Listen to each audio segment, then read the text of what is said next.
Hi, good morning. Today is the 23rd of May, and I would like to read Romans chapter 5, verses 3 and 4. Chapter 5, 3 and 4.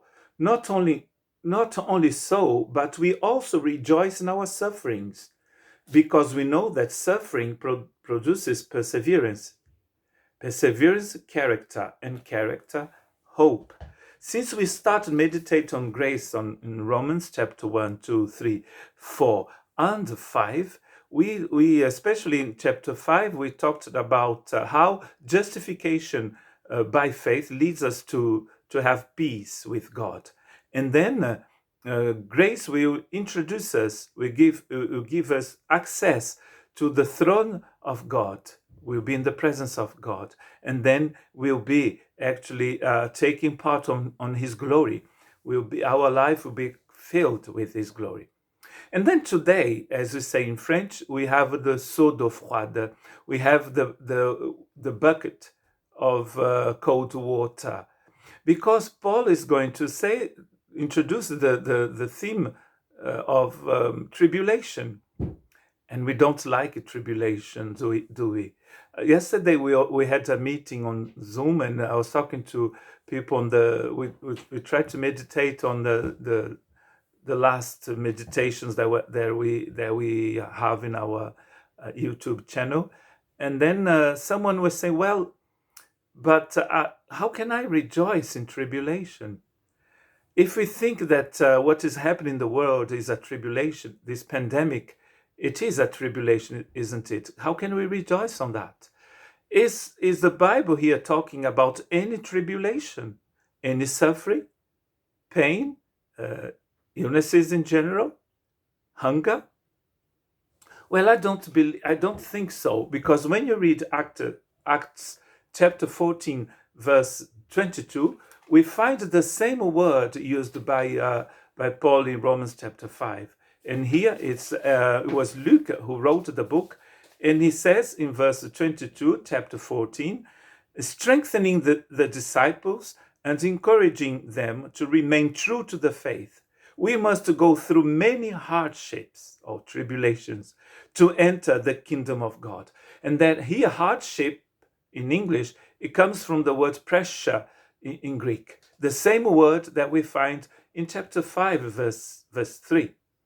So here we know that what Paul is talking to the church, to the Christians in Antiochia, Lystra, and Iconium.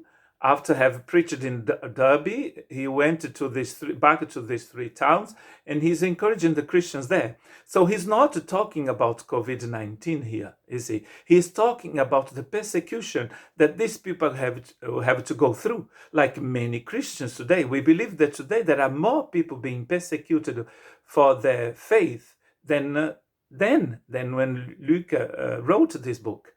So, and Jesus, again, when you read in John chapter 16, verses 2 and 3, Jesus is saying that they will put you out of the synagogue.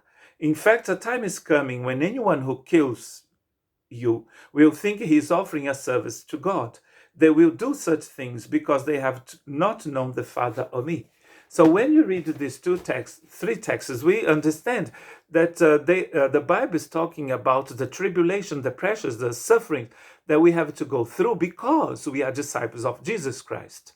It makes sense to me to think that it's not just any tribulation here, but it's the tribulation that comes because you are a child of God. So you can rejoice on that, can't you? How can you not? Because if people are persecuting you, it's because you are walking in God's way. Because if you're not persecuted by your faith, there might be something wrong with your faith.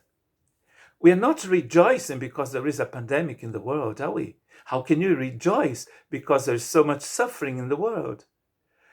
Paul is not preaching here a morbid faith. He's not an advocate for a morbid view of a Christian life. He is talking about the persecution that will come, comes when we are disciples of Jesus Christ. And he's going to show us where it's going to lead us. the first thing that we see in this text is that suffering is a path to glory. It was true for Jesus, and it will be true for us as well. And it leads to maturity here on earth. And as it is leading us to maturity, it produces in us perseverance, which is endurance. I walk on the Camino, actually goes the way. It goes actually through my village in the Basque country. And every year I try to do a week in Spain. So this year I couldn't go. I should have gone last week. I couldn't go because in Spain the border is closed, the Camino is closed. You can't walk in Spain these days because of the virus. But if I decide to go to walk, I can't just buy my shoes, walking shoes, buy the clothes that I needed for the way, and then just go to Spain and start walking 8 hours a day. I can't do that. I have to practice. I have to walk, if I can, every day. But if I cannot, at least once a week, twice a week. I have to walk 1 hour, 2 hours, 3 hours. And that's how it is with Christ. The more you walk with him, the more you suffer for him, the more you develop this endurance in you. And the text says that it leads you to character. You develop the character of Christ in you. And at the end, it leads you to hope. What a wonderful thing. Chapter 5 starts with faith, and now we arrived at hope. And this hope will not frustrate us. It said, the next text says, because the love of God has been poured into our hearts. And that's a meditation for tomorrow. God bless you.